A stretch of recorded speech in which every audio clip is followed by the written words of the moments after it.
The rain-slick sidewalk gleamed under the streetlights as Emily slammed the car door, her voice cracking like thunder. "You think you can just yell at us like that? This is our home now." Across the fence, the man's face twisted from rage to horror. Realizing the two women he'd just berated for holding hands were unpacking boxes into the house he'd watched sell for months. Emily Harper gripped the steering wheel of their rented U-Haul, her knuckles white against the faded leather. The drive from Chicago to this quiet suburb in upstate New York had been exhausting. 8 hours of highways blurring into one another, punctuated by rest stops where she and her wife, Jordan, stole quiet moments to reaffirm their decision. "This is it, babe," Jordan said from the passenger seat, her voice laced with that infectious optimism Emily had fallen for years ago. "Our fresh start. No more city noise, no more judgmental stares from strangers." Emily glanced over, catching the way Jordan's dark curls framed her face, illuminated by the dashboard glow. It was moments like these that made the move worth it.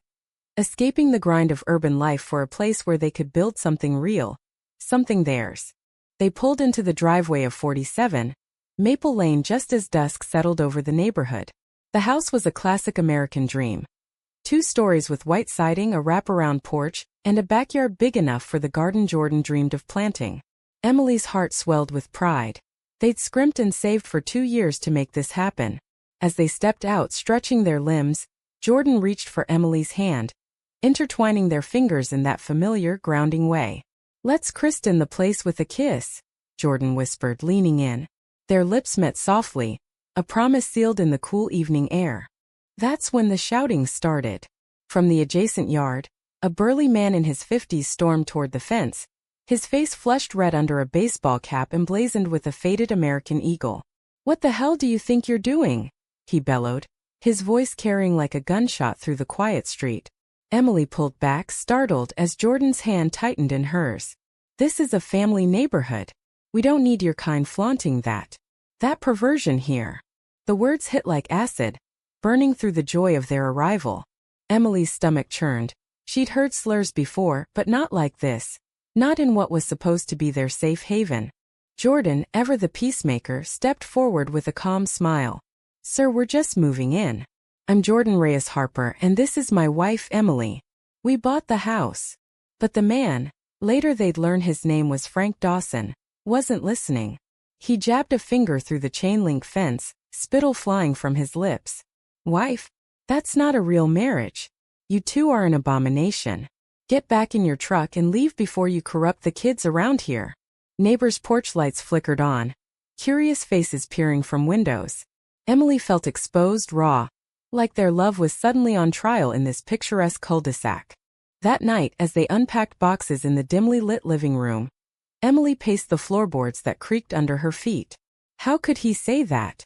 We haven't even met him properly.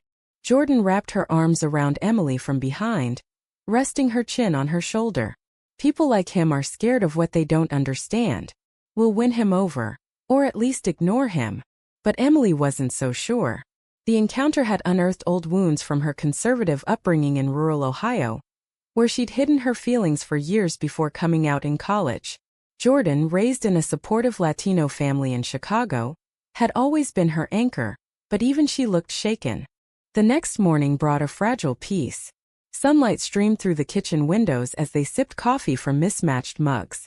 "Let's explore the town," Jordan suggested, her eyes sparkling with determination. They wandered downtown, discovering quaint shops and a bustling farmers market where vendors hawked fresh produce and handmade crafts.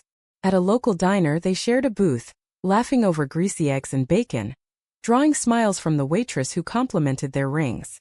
"Newlyweds?" she asked. 5 years strong," Emily replied, feeling a spark of normalcy return. But back home tension simmered. Frank's yard was a stark contrast to theirs. Overgrown weeds choking what might have once been flower beds, a rusty grill abandoned on the patio. Emily caught glimpses of him through the windows. A widower, from what the real estate agent had mentioned, living alone since his wife passed a decade ago. Sympathy flickered in her chest, but it was quickly doused by memories of his vitriol. That afternoon, as they hung curtains, Frank appeared again, this time with a petition clutched in his hand. "I've got signatures from half the block," he snarled. "We don't want your lifestyle here." It'll lower property values. Jordan's face hardened.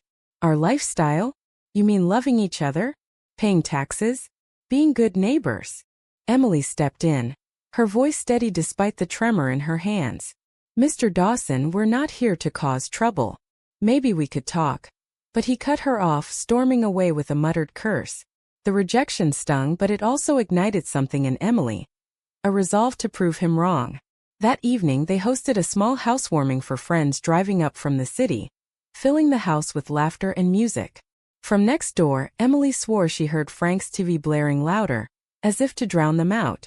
As weeks turned into months, the neighborhood revealed its layers. Some residents were welcoming. The elderly couple across the street brought over a pie. The young family down the block invited them to a barbecue.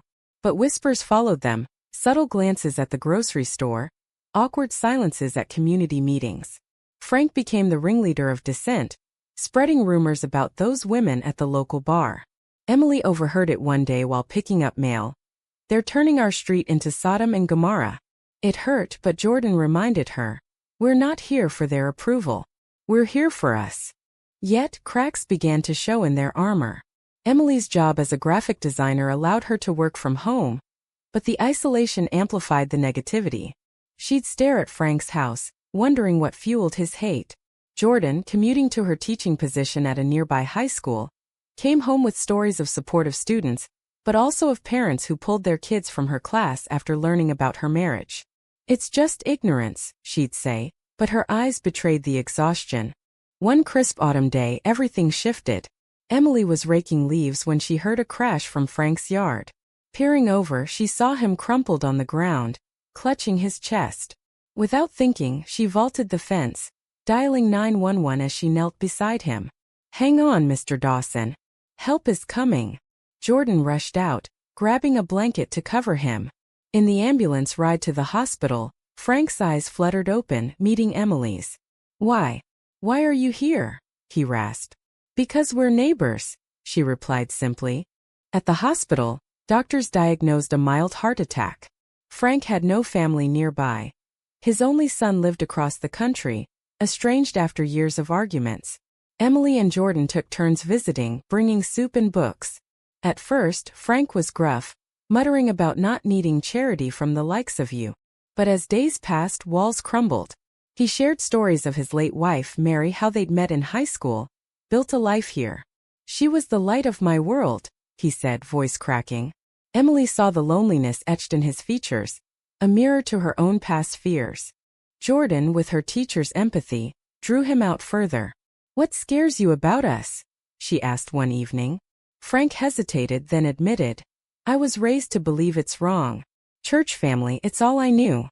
The conversation turned raw, tears flowing as he recounted losing friends to AIDS in the 80s, twisted by misinformation into fear.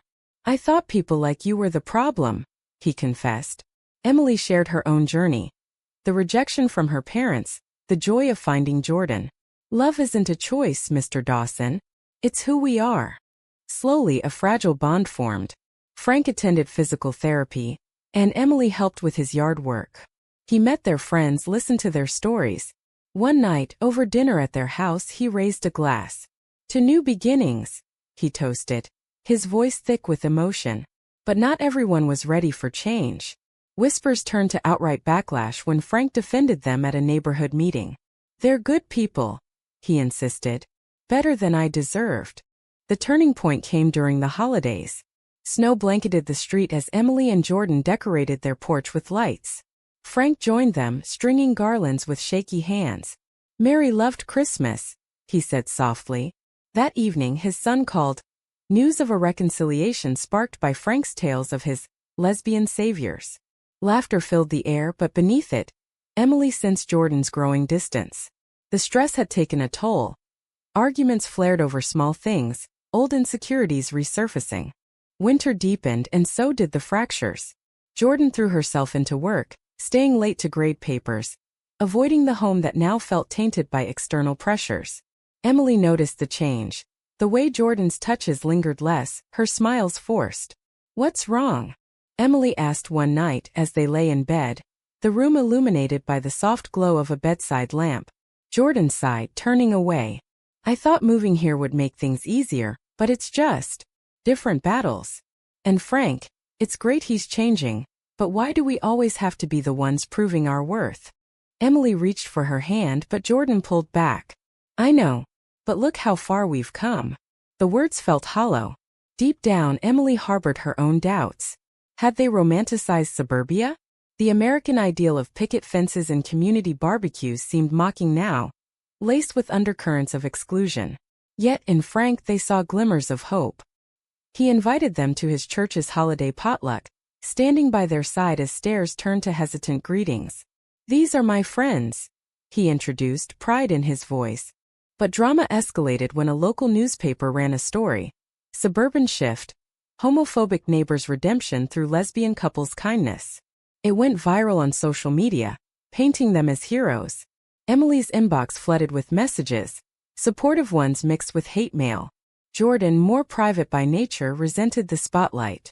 This isn't our story to exploit, she snapped during an interview request. Emily, seeing it as a chance to educate, pushed back. If it helps one person like Frank, it's worth it. The argument boiled over, words flying like daggers. You're turning us into a spectacle, Jordan yelled, storming out into the snow.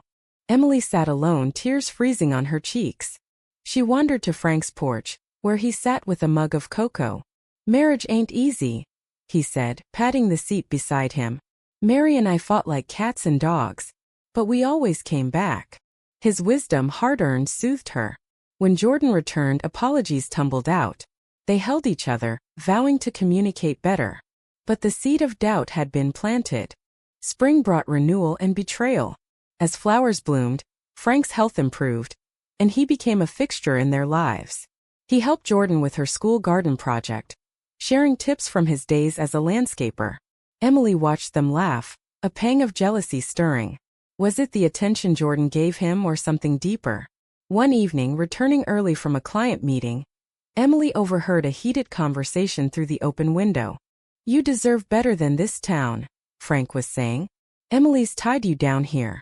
You could teach anywhere, big cities where people accept you. Jordan's response shattered Emily. Sometimes I wonder if she's right for me anymore. The fights. It's exhausting. The words pierced like a knife. Betrayal washed over Emily. From her wife, confiding in the man who'd once hated them. She confronted them, voice trembling. How could you? Jordan's eyes widened in shock. It's not like that. I was venting. Frank's like a father figure now. But the damage was done. Emily slept on the couch that night, replaying the scene. Frank apologized profusely the next day. I overstepped. I just want you both happy. His remorse was genuine but trust frayed. Jordan and Emily entered counseling, unpacking layers of resentment built from external hate internalized. Sessions revealed Jordan's fear of stagnation, Emily's abandonment issues. We fought for this love, the therapist said. Now fight for each other. Amid the turmoil, community tides turned. The backlash from the article faded, replaced by alliances. A pride flag appeared on a neighbor's lawn, then another. Frank organized a block party, where stories of acceptance flowed like wine. But personal storms raged. Jordan received a job offer in Seattle. Better pay, progressive environment. This could be our out, she said tentatively. Emily felt torn. Leaving meant abandoning the progress with Frank, the home they'd built. High drama peaked at the 4th of July barbecue. Fireworks lit the sky as tensions exploded. Emily accused Jordan of emotional infidelity with Frank. He's just a friend, Jordan retorted. Frank, overhearing, intervened. This is my fault. I projected my regrets onto you. He confessed his own past. A brief affair during his marriage, the guilt that haunted him. Don't let fear ruin what you have. His vulnerability bridged the gap, forcing Emily and Jordan to confront their issues head-on. In the aftermath, they recommitted. Jordan turned down the job, choosing to stay and fight. Frank's son visited, mending old wounds, inspired by his father's transformation. The neighborhood evolved, with Frank advocating for inclusivity at town halls. Emily and Jordan's love deepened, forged in fire. Summer heat waves rolled in, mirroring the intensity of their emotions. Emily and Jordan threw themselves into home improvements, painting walls in vibrant hues that reflected their renewed spirit. "This color is us, bold and unapologetic," Jordan said, roller in hand, splattering paint on Emily's nose. Laughter echoed, a balm for recent scars. Frank joined occasionally, his presence now a comfort rather than a catalyst. He'd started volunteering at a local LGBTQ+ center, channeling his redemption into action. "You two opened my eyes," he'd say, gratitude shining. But shadows lingered. Anonymous letters arrived. Threats scrawled in angry script. "Freaks don't belong here." Emily reported them to the police, but investigations stalled. Paranoia crept in. Every creak at night sent her bolting upright. Jordan, sensing her wife's anxiety, suggested self-defense classes. They attended together, empowering moves translating to emotional strength. "We're in this together," Jordan affirmed, their bond tightening. Conflict resurfaced when Frank's health declined again. A routine checkup revealed complications from his heart condition. Hospital visits became routine, Emily and Jordan alternating shifts. During one vigil, Frank shared a bombshell. "I have a granddaughter I never met. My son kept her from me because of my bigotry." Tears streamed as he begged them to help facilitate a meeting. Jordan moved, agreed. Emily hesitated. More entanglement, but relented, seeing the humanity in his plea. The reunion was poignant. Frank's son Mike arrived with little Ava, a wide-eyed 6-year-old. At the park under sprawling oaks, introductions were awkward. "These are my friends Emily and Jordan," Frank said. Ava's innocent questions, "Why do you hold hands like mommy and daddy?" sparked laughter, easing tensions. Mike watched, thawing. "Dad's changed because of you," he told them later. The moment was laced with romance. Emily and Jordan stole glances, their love a quiet anchor amid the family's healing. Yet betrayal's echo returned. Jordan confided in Emily about a crush on a colleague. A fleeting attraction born from stress. "I didn't act on it, but I felt guilty not telling you." Emily's world tilted. Trust so fragile cracked again. "How do I know it's not more?" she whispered. Therapy intensified, unpacking infidelity's specter. Jordan's vulnerability, stemming from feeling undervalued, met Emily's fear of loss.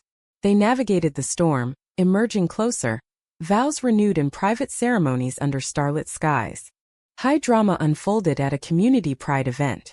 Frank, now an ally, spoke on stage. "I was wrong.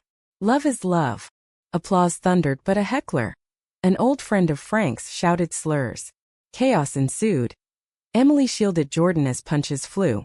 Police intervened, but the incident made headlines, amplifying their story. Support poured in, donations for the center, messages from across America. But Jordan, bruised emotionally, questioned their path. "Is this the life we want? Constant battles." Emily's response was a romantic gesture. A surprise picnic in their backyard, fairy lights twinkling. "Every fight makes us stronger. I choose you always." They danced slowly, Frank watching from his porch with a smile. The night deepened their intimacy, conversations flowing into dawn. As fall approached, resolutions loomed. Frank's health stabilized, his family visits regular. The neighborhood petitioned for inclusive policies, Frank leading. Emily and Jordan considered expanding their family. Adoption discussions sparked hope. But a final twist. Jordan's colleague confessed feelings, forcing a confrontation. Jordan rejected her firmly, reaffirming her commitment. "You're my home," she told Emily. Leaves turned crimson, symbolizing change. Emily and Jordan volunteered at the LGBTQ+ center, mentoring youth. Stories of struggle mirrored theirs, fostering empathy. Frank joined, his testimony inspiring. "If an old fool like me can change, anyone can." Bonds strengthened. Dinners became weekly rituals blending families. But undercurrents of drama persisted. Mike revealed Frank's will. He'd left his house to Emily and Jordan. "Dad wants you to have it. A legacy of amends." Shock rippled. Emily felt overwhelmed. "We can't accept." Frank insisted. "It's my way of saying sorry. Build something beautiful." The gesture was romantic, laced with humanity. A widower's atonement. Conflict arose when neighbors learned, jealousy sparking rumors. "They're manipulating him." Accusations flew at a town meeting. Emily defended. This is about forgiveness, not gain. Jordan stood by her, voice steady. Frank's impassioned speech silenced doubters. These women saved my life. Literally and figuratively. Personal highs and lows intertwined. Emily's design business boomed, landing a national client. Jordan's students thrived, one coming out with her guidance. Romance flourished in small acts. Notes left in lunchboxes, weekend getaways to the Adirondacks. There, amid misty mountains, they hiked hand in hand, sharing dreams. Kids? A dog. Jordan mused. Emily nodded, heart full. Betrayal's final sting came from within the community. A friend leaked private emails, twisting their story for clicks. Media frenzy ensued, privacy invaded. Jordan broke down. Why us? Emily held her, whispering. Because our love threatens their hate. They weathered it, emerging resilient. Climax built during Thanksgiving. Frank hosted, tables groaning with turkey and pie. Toasts flowed. Mike announced another grandchild on the way. Amid cheer, Frank collapsed, another attack. Rushed to the hospital, prognosis grim. Bedside vigils united them. Frank's last words. Thank you for teaching me love. He passed peacefully, leaving a void. Grief enveloped. Emily and Jordan clung together, mourning the man who'd become family. His funeral drew crowds, testimony to change. In his will, the house was theirs, but they donated proceeds to the center, honoring his wish. Winter returned, blanketing the suburb in quiet reflection. Emily and Jordan transformed Frank's house into a community hub, renovating it as a safe space for LGBTQ+ families. Frank's legacy, they called it, hosting events that fostered unity. The neighborhood, once divided, rallied. Volunteers painted walls, planted gardens. Mike and his family visited often, Ava calling them aunties. Their love, tested by fire, blossomed anew. Adoption papers filed, dreams of parenthood ignited. Romance wove through daily life. Cozy evenings by the fire, reading poetry. Jordan surprised Emily with a vow renewal on their anniversary. Under a canopy of lights. In sickness and health, through hate and love, they pledged. Humanity shone in small victories. A once hostile neighbor apologized, sharing her own story of a gay sibling. Chains of understanding linked the community. Frank's transformation a catalyst. The story closed on a hopeful note. As spring buds emerged, Emily and Jordan stood on their porch, hands entwined. We did it, Emily said. Jordan smiled. Love always wins. Their journey, from yelled slurs to embraced neighbors, embodied resilience, proving that even in America's heartland, change blooms from compassion. The end was not happily ever after, but authentically ever onward, rich with emotion and humanity.